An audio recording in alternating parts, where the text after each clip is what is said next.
What's up, guys? Okay, so here is a quick breakdown of the considerations around selling a stock, right? So it's a very detailed process. This is why it's not ever just like, hey, just do this or just sell that. Like there goes into some depth, right? So like the first thing you want to consider is understanding the difference between a capital loss and a capital gain. So when you are in a retirement account, none of this stuff is applicable. And so if you have like a Roth IRA or solo 401k or regular 401k, this is not even applicable because that type of tax does not apply in there, which is why it's so good, right? Because you don't have to deal with this stuff. Not only do you not have to deal with it, but also compounded growth without taxes being taken out, net of tax and net of fees, is a phenomenal win, right? So like that's why the 401ks and IRAs are such great tools. Now, the brokerage accounts or anything outside of retirement accounts that aren't protected or tax sheltered do have what's called capital gain and loss. So we need to understand the difference between these first, then jump into understanding how they actually are calculated specifically. So let's just say Bob buys Apple stock and he buys it for $100 on, let's just say it's January 1st of 2024. Let's do 2023 because it makes more sense here, okay? So I can alter the dates, okay? So he buys for $100. He has one share of $100. Total capital invested $100. Now, with the given time in the future, that should grow ideally, but it could also, you could absolutely lose on the stocks, right? So like it could go to $89, it could go to $110, and depending on that is where your loss or gain would be, right? So the basis, the cost basis is what you purchase the stock at. So if I buy like 20 shares, at $10 a piece or something like that, 20 times 10 is essentially my cost basis for that purchase, which would be $200. Now, anything plus or minus of that would be my capital gain or loss. And that's where the taxes actually are. So a lot of times people would say, well, I'm going to go ahead and sell this investment. And this investment's going to be a total of, I'm going to sell $4,000, but they bought and purchased $2,000 of that. So really the capital gains only or loss would only be calculated on the difference of what their cost basis versus what their current value is. That's a very important piece of the puzzle in the beginning, okay?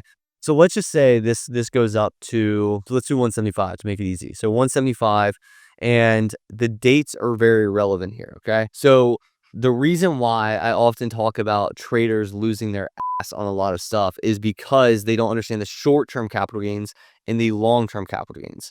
So the 175 is obviously a $75 gain. Like we know that's a $75 gain. That's no secret here. So we know it's a capital gain. It's going to fall in this bucket, but you also have short term and you also have long term. And so this short term is basically anything less than 1 year.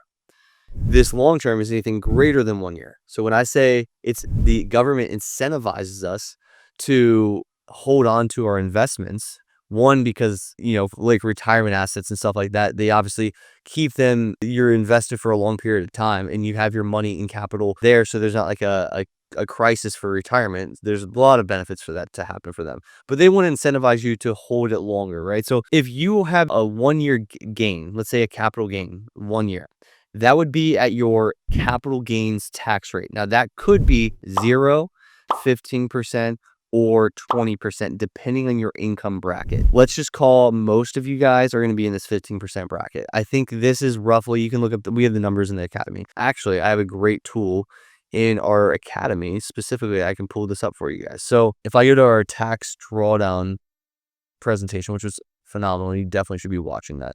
And I pull up this document right here, a tax drawdown tool.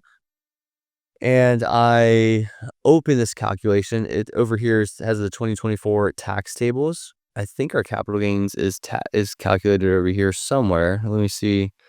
Maybe it's not. Maybe I just have taxable income right here. I think I just have taxable income. But anyways, that's a good tool. But I can just do capital gains tax rate for 2024. This should pop up. And then typically these will have the brackets. Okay, so perfect right here. So the 0 and 15% and 20% for 2024 is very important to understand because like 0 to 47,000 is like most people are between this 47 and 518,000. Now, obviously you could be above that 100% and you also could be below that, but that's why I'm saying most of us are going to fall somewhere in this 15% bracket. Depending on if you're single, married, filing jointly, but you can see the numbers directly right here. Pretty straightforward, right? Okay, so that's how you calculate 0, 15, 20%. Now, however, The other table I just brought up, the tax drawdown tool, which had the actual income tax tables, are for short term, which is unfavorable. So typically somebody that falls in the 15% bracket, let's say they, you look at these tables, they make $583,000, or let's say they make $580,000. They're falling in a really high tax bracket, because if I go open that drawdown tool again, and I open these 2024 tax tables, and let's just say, for example, I am single individuals, the tax rate for that is significant. Let's just call it, roughly speaking, in this range, we're in the 35% tax bracket, close to the highest bracket of 37%. That is not a favorable place to be. And so you could literally have the difference in taxes. Let's just say you fall in the 35% tax bracket. That's a 20% swing in taxes. And so if we're obviously, you sell $100 worth, it's not going to change your life. But if you sell $1 million worth, or there's something significant, this is why the tax, it's so significant, because when we talk about saving millions of dollars, like, there's no joke. That's not exaggerated. That's real stuff, because the difference between somebody that knows what they're doing and doesn't know what they're doing is 20%. So you add some zeros on that decision you make, and it's really, really scary. I mean, even if you're at 24%, right, you're still a 9% difference. And so 9% might not seem a lot on $9, but you add 90, you add another zero, you add another zero, you add another, it could be a $90,000 issue. And then what's the opportunity cost loss in not having that 90,000 applied to your other investments? It's a lot of money, like, right. So you get my point. So anyways, short term, long term is kind of what we want to consider here from a tax rate perspective. So if this $75 fell here, boom, here's my number. If my dollars fell here, so let me do the dollar sign real fast. And I would basically take this times 24%. That'd be my tax bill for the gain on this one. If it was 15%, I can't do the formula because I put all three in there, but 0.15 would be $11.25. So the difference isn't substantial on a $75 thing, but you add is $6.75 in this example, but you add a zero, 670 or 67, then 670, then 6,700, then 67,000, depending on the size of the trades that you're making. So that is why it's so important to understand specifically as to the actual dollar amount that goes into the trade that you're making, or the asset that you're trying to sell or attempt to sell, because the difference in taxes are substantial. This is for gain, okay? So for loss, it's a little different, okay? So for loss, it's not going to be exactly the same situation. Let's just say this asset was, let's say, the same situation. Let me move this up, one right here. And let's just say this went to $75. So you actually had a $25 loss in this situation, okay? So the $25 loss, long-term or short-term, can be basically offset against your other gains as step one. So the first step is if I had a $75 gain, I could then offset the $25 loss, and the net impact would be $50 gain, that is. And so when you're going to sell investments, like, one investment is the example we just ran with the $75 with Apple stock. But if you have multiple investments, it's actually the net gain or loss that you're paying taxes on. This is why a professional is good. Is like, if you know specifically, the total net gain loss of the specific positions you're looking for, and you also know that that's a favorable position in the tax rate that you are, like, let's say you get 15% and it makes sense, but that's the gain side of things. What if you're going loss side of things? Now we play what's called tax loss harvesting. Tax loss harvesting is a beautiful thing. So number one, you always net your gains and losses, right? That's an obvious thing. Let's enhance these numbers a little bit. Let's say 100,000. You bought $100,000 of Apple, and it went to 75,000. Versus 10,000 or $100, or whatever the case is, whatever.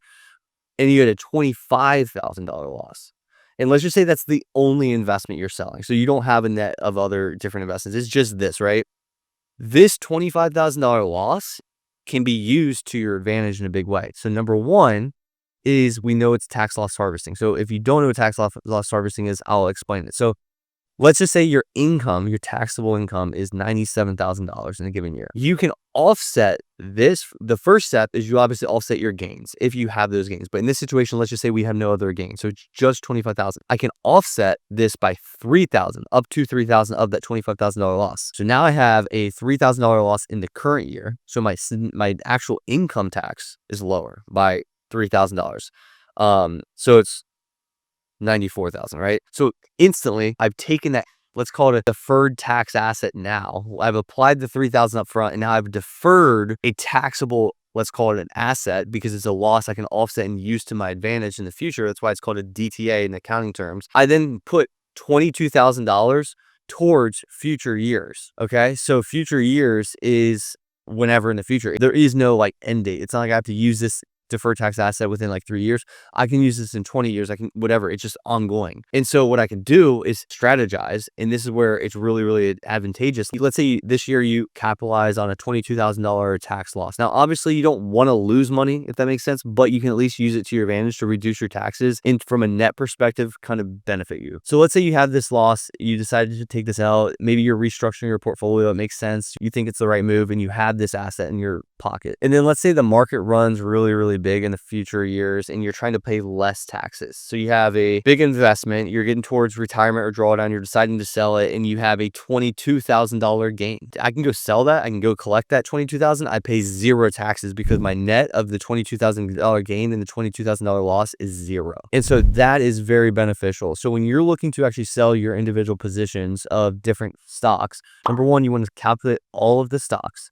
You want to see if they're long-term or short-term, and you want to see what's the total impact and what's the tax rate that you're in. So this 24% is the taxable income rate that you would be in, whatever tax bracket you're in. So there's like 7 of them right now as of today. This one, you're either 0, 15, or 20%, but you're probably 15%, but we saw the tables, so you know where those are right here. So you can see those, just double check again if you, whichever filing status you are. So those, and then you can calculate literally the difference based on this. So this actually gives you the tool to calculate and go on your own and actually decide this for yourself, which is really beneficial. Of course, if you need help, I'm here. But this is a great tool and basically a great explanation of really making this, I hope, very thorough on making good qualified decisions. Remember, this does not apply to anything inside retirement accounts. There's no such thing as capital gains losses in retirement accounts. When you withdraw that money, that's considered income tax, if it's, of course, a traditional or pre-tax. But for non-retirement vehicles, capital gain loss are applicable, and the route we just went through is relevant for you. So let me know if you have questions on that, and